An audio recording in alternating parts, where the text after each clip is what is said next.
Hello and welcome to Watch Me, where you'll find reviews, tips, tricks on watches. Today I have with me the Girard Perregaux Laureato in 42mm case. Let's find out why it's currently one of the most sought after watches that is not a Rolex or an Audemars or a Patek or a VC, right? Until a couple of years back, the Laureato did not enjoy that status as such. For the most part, it flew under the radar, and post-COVID, once the demand went through the roof for your VCs and APs, all of a sudden the demand for the GP Laureato shot up as well. Let's take a closer look as to why.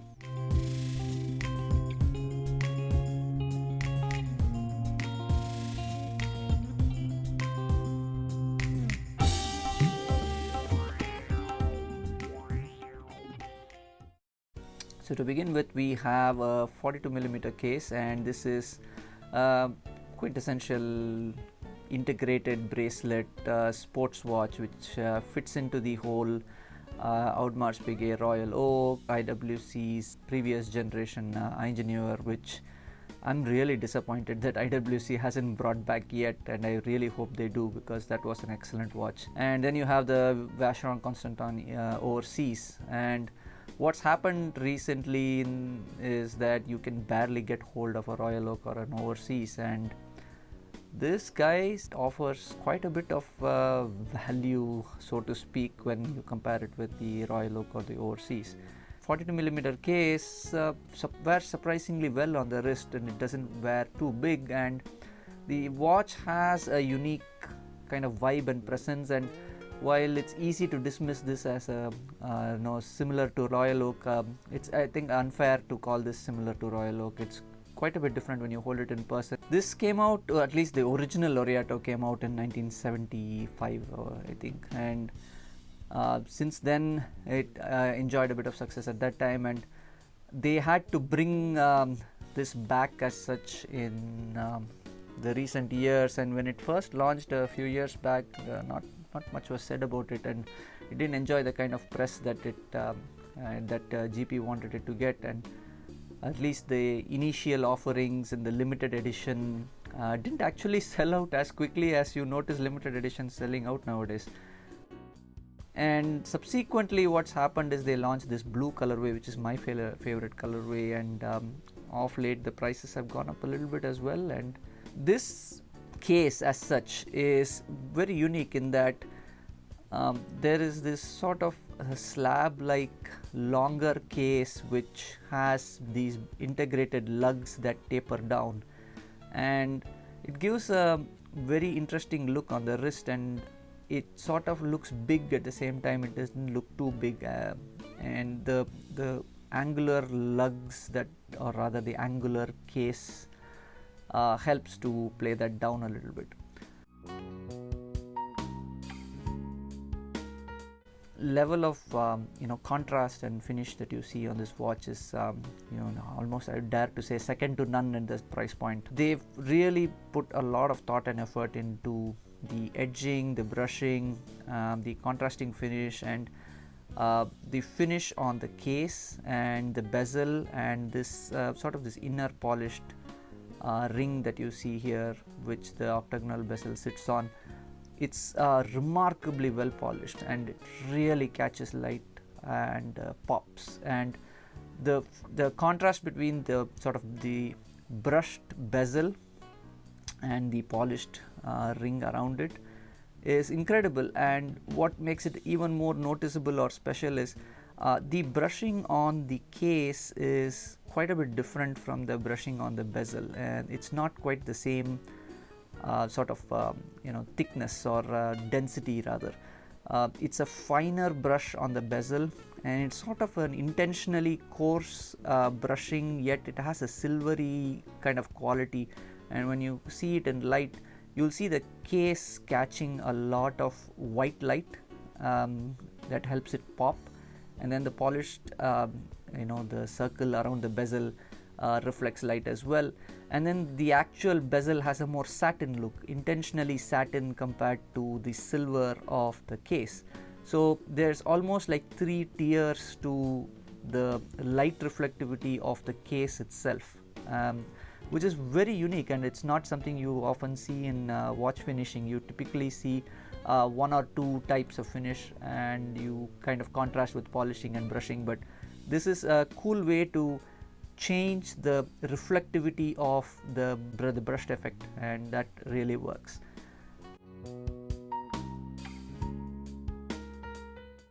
Taking a closer look at the dial, this is the Claude Perry design, and it's a well done execution, although it's not as immediately reflective as some of the other watch dials that I've seen employ this pattern. It's a little more subtle in person, but it does really pop in the blue colorway especially. The black is a little more subdued, and it also helps that the polishing on the hands and markers, the rhodium plated hands and markers, really catch light, and the level of polish and reflectivity on these is remarkable. You don't even need direct light to kind of catch light and help make it legible. It's a very legible watch, and the large GP logo is polished and applied as well. You have a date window, and the watch is 100-meter water resistant. So all three hands are polished. You have a polished second hand, polished minute hand and hour hand as well. Decent loom on the watch, nothing screaming about it, nothing exceptional about it, but it's pretty good, it's functional.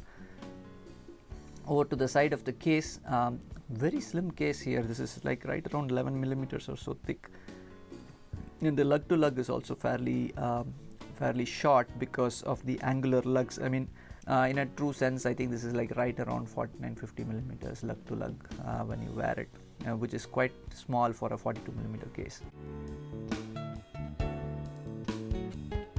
The other standout feature for this watch is definitely the bracelet. It's a incredibly well finished and well made bracelet, and it has these flat bars, pieces in the middle that are polished. What I really like about it is that they're not raised. I know a lot of manufacturers tend to do polished center links, but polished center links are raised in many cases.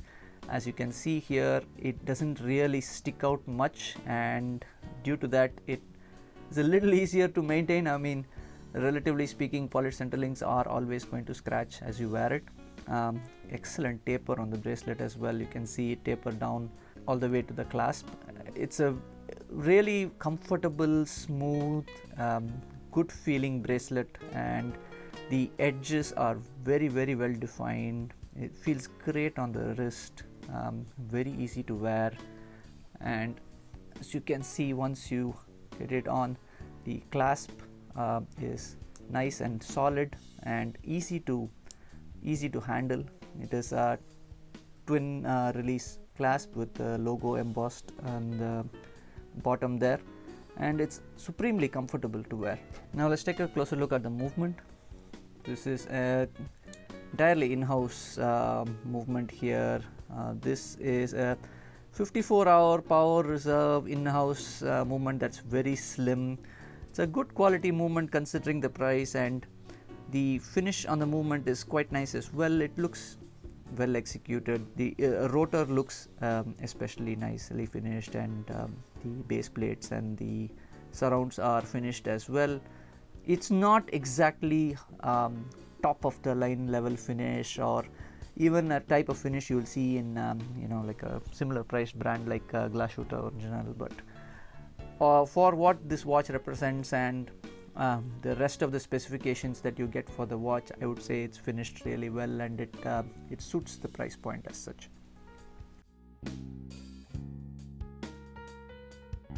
This is, in my opinion, the number 2 watch in the category, and the number 1 watch in this category to me is the Royal Oak, without a doubt.